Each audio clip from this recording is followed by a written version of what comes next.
আজ সকালে খুব তাড়াতাড়ি ঘুম থেকে উঠল নীলা। আজকে থেকে ক্লাস শুরু। সে গায়ে চাদর নিয়ে ব্যালকনিতে গিয়ে দাঁড়ালো। অদূরে কিছু গাছ দেখা যাচ্ছে, এখনো কনকনে শীত বিদ্যমান। নীলা চোখ ঘুরিয়ে দেখতে লাগলো। তার চেরি ব্লসম দেখার ইচ্ছে আছে, কিন্তু কোনো গাছে এমন নিদর্শন নেই। দেখি আজ অরিনকে বলবে। এতদিন তেমন একটা বের হওয়া হয়নি। অরিন আর সে একসাথেই ভর্তি হয়েছে বিধায় নীলার অস্বস্তি একটু কম হচ্ছে, কারণ অন্তত একজন আছে তো সাথে। নীলা ফ্রেশ হয়ে অরিনকে টেনে তুলল।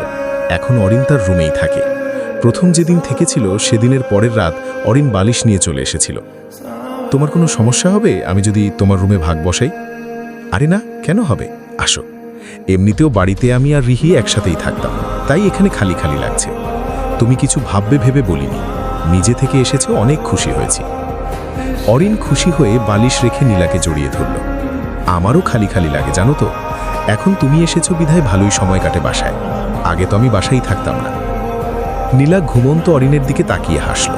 মেয়েটা একদম মায়ের মতোই মিশুক স্বভাবের হয়েছে, নয়তো কেই বা মাত্র কয়েকদিনে প্রথম দেখা মানুষটাকে এত আপন করে নিতে পারে। নিচে থেকে রিনা আহমেদের ডাক ভেসে আসলো। আর কতক্ষণ করবি তোরা, ক্লাসের দেরি হয়ে যাবে তো। নীলা আসছি জবাব দিয়ে ঘড়ির দিকে তাকালো। আর বেশি সময় নেই। অরিনকে বার দুয়েক ডাকলো, কিন্তু অরিন পাশ ফিরে আবারও শুয়ে পড়ল। নীলা আগে ফ্রেশ হয়ে এলো, তারপর অরিনের গা থেকে লেপ টেনে নিতেই অরিন চোখ মুখ কুঁচকে উঠে গেল। এই নীলা, এমন করছিস কেন? ঘড়ি দেখুন ম্যাম, আজকে না ক্লাস। নীলার কথা শুনে অরিন ধরফড়িয়ে উঠে বসল। ক্লাসের কথা তার একদম মাথায় ছিল না। অরিন ওয়াশরুম থেকে বেরোতে বেরোতে নীলা একেবারে তৈরি হয়ে নিল।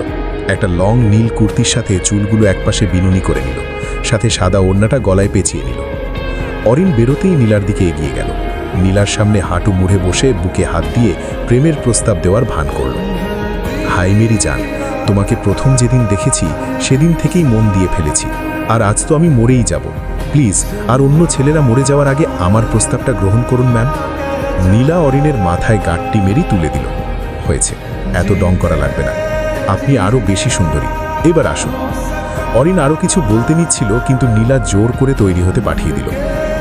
দেখলি, মেয়েগুলোকে সেই কখন ডেকে এসেছি, এখনও আসার নামগন্ধ নেই। মা, আরেকবার ডাক দাও, আমার দেরি হয়ে যাচ্ছে। দাঁড়া বাবা, যাচ্ছি। এতক্ষণ লাগে মেয়েগুলোর আসতে, নিশ্চয়ই অরিন পড়ে পড়ে ঘুমোচ্ছে। আমার এই মেয়েটাও হয়েছে না ঘুম কাতুরে। বলতে বলতেই তিনি সিঁড়ি দিয়ে উঠতে নিতেই নীলা আর অরিন চলে আসলো। মাশাল্লাহ, কি সুন্দর লাগছে আমার দুই পুতুলকে। রিনা আহমেদ এগিয়ে গেলেন নীলা অরিনের দিকে। দেখো না ওকে, আমিও সেটা বলছি, ও আরও আমাকে নিয়ে মজা করছে। রিনা আহমেদ নীলার গালে পরম আদরে হাত রেখে অরিনের উদ্দেশ্যে বলা শুরু করল। জানিস, আমার ভাইজানের চেহারাও অনেক সুন্দর ছিল। সুদর্শন মানুষের কাতারে ভাইজান পড়বেই। নীলাও বাবার মতোই চেহারা পেয়েছে। আমি তো সবসময় হিংসে করে বলতাম, ছেলে হয়ে চেহারা এত সুন্দর হওয়ার দরকার কি। সবসময় সে আর আমি ঝগড়ায় মেতে থাকতাম। যাক, অন্তত চেহারাটা ভাইয়ের পেয়ে ভালো হয়েছে। ভাইজানের অস্তিত্ব মনে পড়ে অনেক। বলতে বলতেই তিনি শাড়ির আঁচল দিয়ে চোখ মুছে নিলেন। ফুপির কথায় নীলারও বাবাকে মনে পড়ে গেল। বাবা কি জিনিস সেটা বুঝ হওয়ার পর আর অনুভব করতে পারেনি। যদিও আমান শেখ অনুভবটা হতে দেয়নি, কিন্তু বাবা তো বাবাই। বাবার স্থান কি আর কেউ নিতে পারে? নীলার মন খারাপ হয়ে গেল। চোখে পানি টলমল করছে। মনে হচ্ছে চোখের পলক ফেললেই পানিগুলো ঝর্ণার রূপ নেবে। আমি বেরোবো, এই তোরা তাড়াতাড়ি নাস্তা করে নে, রায়হান অফিসে যাওয়ার সময় নামিয়ে দেবে তোদের। বলেই তিনি তাড়াহুড়ো করে ফিরে টেবিলের দিকে এগিয়ে গেলেন। ঘরের প্রতিটা সদস্য বুঝতে পারল তিনি নিজের মন খারাপকে লোকানোর বৃথা প্রচেষ্টা চালিয়ে যাচ্ছেন। নীলা খাবারের প্লেট নিয়েই নাড়াচাড়া করতে লাগল। তার আজ খাবারের ইচ্ছে নেই, কিন্তু পাশে সবাই আছে বিধায় বাধ্য হয়ে খাবার নিয়েছে। অরিন দ্রুত কর। রায়হানের বলা কথা শুনে অরিন ভাইয়ের দিকে তাকালো।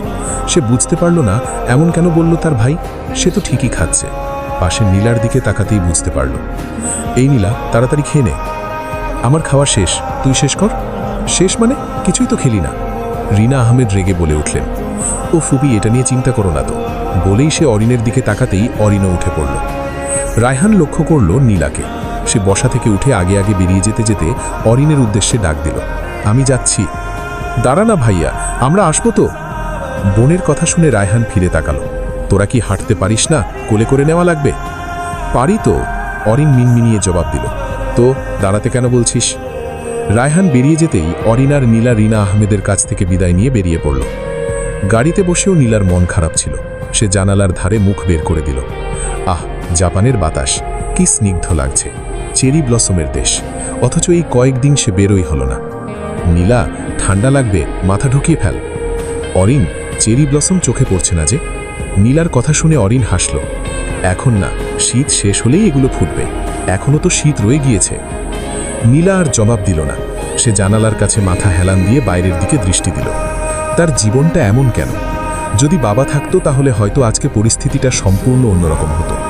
সবার বাবা ডাক শুনলে তার বুকের ভেতর কোথাও যেন চিনচিনে ব্যথা অনুভব হয়। নীলার মন খারাপ সেটা বুঝতে পেরে অরিন একের পর এক কথা বলে নীলাকে হাসানোর চেষ্টা করল। নীলাও চুপচাপ সাই জানাচ্ছে।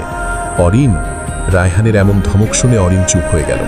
সে তো ভুলেই গিয়েছিল গাড়িটা তার ভাইই চালাচ্ছে।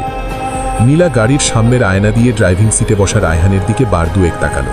দেখে মনে হচ্ছে ভারী বিরক্ত। বোনের জন্য তো বিরক্ত হবে না স্বাভাবিক, তাহলে কি কোনোভাবে নীলার উপস্থিতিতে বিরক্ত বোধ হচ্ছে লোকটার? নীলা ভাবল, হতেই পারে। আচ্ছা, লোকটা কি ছোটবেলা থেকেই এমন? সবসময় এমন গুমোট ভাব নিয়ে কেন থাকে? নিজেও তো পরিবারের সাথে হাসি খুশি থাকতে পারে। আজকের ভিডিও এখানেই শেষ করছি, কিন্তু আমাদের গল্প এখানে শেষ নয়। ভিডিওটা যদি আপনার একটুও ভালো লেগে থাকে তাহলে একটা লাইক দিয়ে জানিয়ে দিন আপনি আমাদের সাথে আছেন। আপনার মতামতটা কমেন্টে লিখে যান, কারণ আপনার প্রতিটা কথা আমাদের জন্য খুবই মূল্যবান।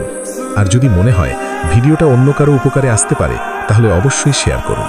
আর হ্যাঁ, এখনও যদি আমাদের পরিবারে যুক্ত না হয়ে থাকেন তাহলে নিচের সাবস্ক্রাইব বাটনে ক্লিক করুন আর পাশে থাকা বেল আইকনটি অন করে রাখুন, কারণ সামনে আসছে আরও দারুণ, আরও বিশেষ কিছু। আপনাদের ভালোবাসাই আমাদের অনুপ্রেরণা। দেখা হবে খুব শীঘ্রই নতুন আরেকটি ভিডিওতে। ততক্ষণ পর্যন্ত ভালো থাকুন, হাসি খুশি থাকুন। আল্লাহ হাফেজ, ধন্যবাদ।